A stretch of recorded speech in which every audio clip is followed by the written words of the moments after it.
Puji Tuhan, salam sehat dan sejahtera untuk para sahabat Kristus dimanapun berada.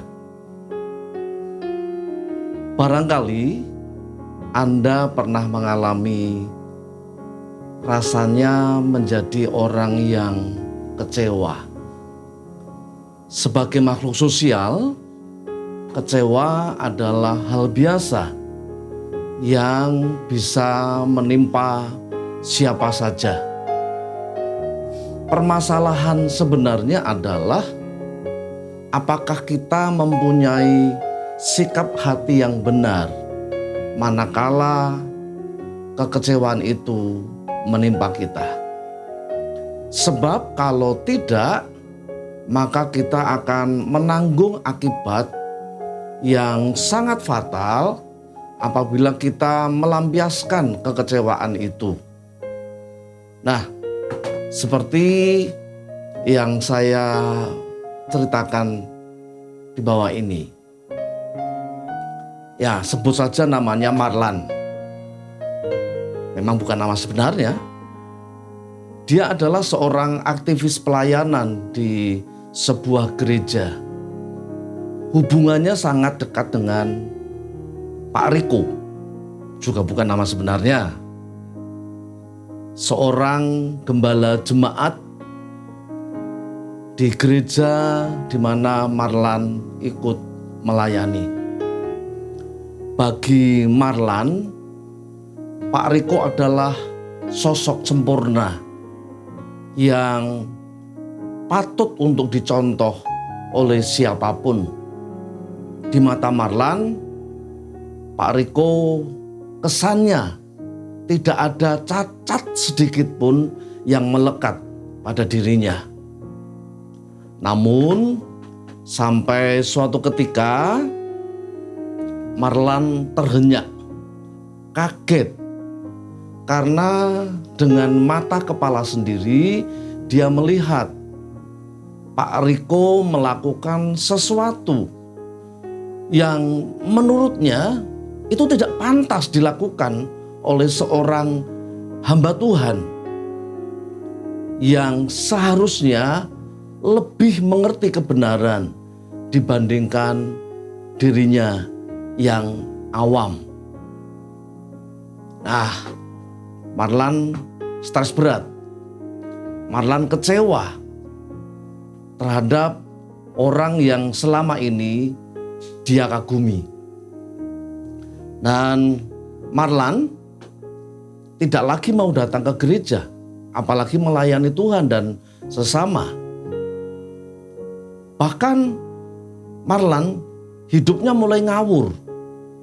Dia mabuk-mabukan, dia jarang pulang ke rumah, dan tanpa sepengetahuan istri maupun anaknya, ternyata Marlan melampiaskan kekecewaan itu dengan dia menjalin hubungan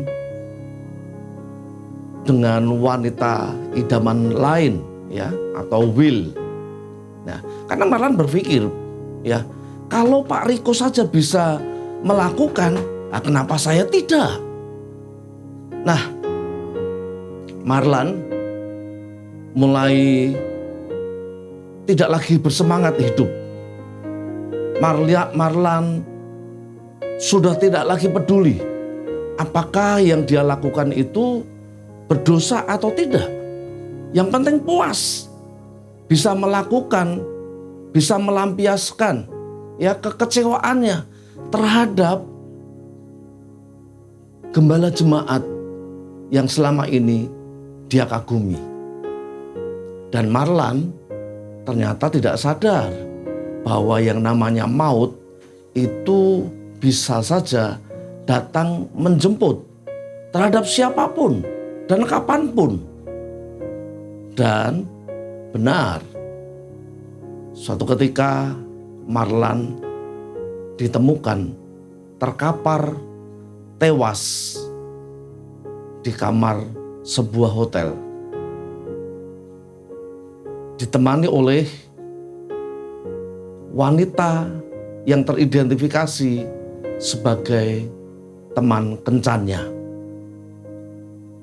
Nah, para sahabat Kristus, siapa salah dalam hal ini? Pak Riko, orang yang membuat Marlan kecewa karena selama ini memang dia mengagumi, tetapi ketika dia lihat ternyata yang dilakukan Pak Riko tidak ada bedanya dengan para pendosa yang lainnya. Atau mungkin karena Marlan memang tidak bisa mengelola rasa kecewa yang dia alami, sehingga dia dengan membabi buta melampiaskan rasa kecewanya itu. Tetapi paling tidak bagi saya, bagi kita semuanya tentunya, ya, apa yang terjadi kepada Marlan menjadi sebuah pelajaran bagi kita. Kalau misalnya, ya, secara langsung atau tidak langsung orang memang membaca apa yang kita perbuat, apa yang kita lakukan. Nah, itulah sebabnya ya tentu jangan sampai kita menjadi batu sandungan ya terhadap orang lain yang sayang kepada kita. Atau barangkali juga kalau kita menjadi orang yang kecewa, ya kita harus bisa mengontrol diri. Kita harus bisa mengelola rasa kecewa yang menimpa kita. Sebab jika kita tidak bisa mengelola rasa kecewa, maka kerugian dan malapetaka bisa saja menimpa kita. Sama halnya yang pernah dinasihatkan oleh Salomo dalam Amsalnya pada pasal yang keempat ayat 23, Salomo mengatakan, jagalah hatimu dengan segala kewaspadaan, karena dari situlah terpancar kehidupan. Puji Tuhan, saya berharap Anda bukan orang yang kecewa. Dan kita pun juga bukan orang yang mengecewakan orang lain. Tuhan memberkati. Jika Bapak, Ibu, dan Saudara diberkati dengan tayangan video singkat ini, jangan lupa subscribe channel ini supaya channel ini berkembang dan memberkati lebih banyak lagi orang. Tekan tombol like jika Anda suka dengan tayangan video ini dan share kepada saudara, teman, sahabat, keluarga di sosial media lain yang Anda gunakan. Jangan lupa pula tekan tombol lonceng notifikasi supaya Anda tidak ketinggalan dengan video-video saya yang lainnya. Tuhan memberkati.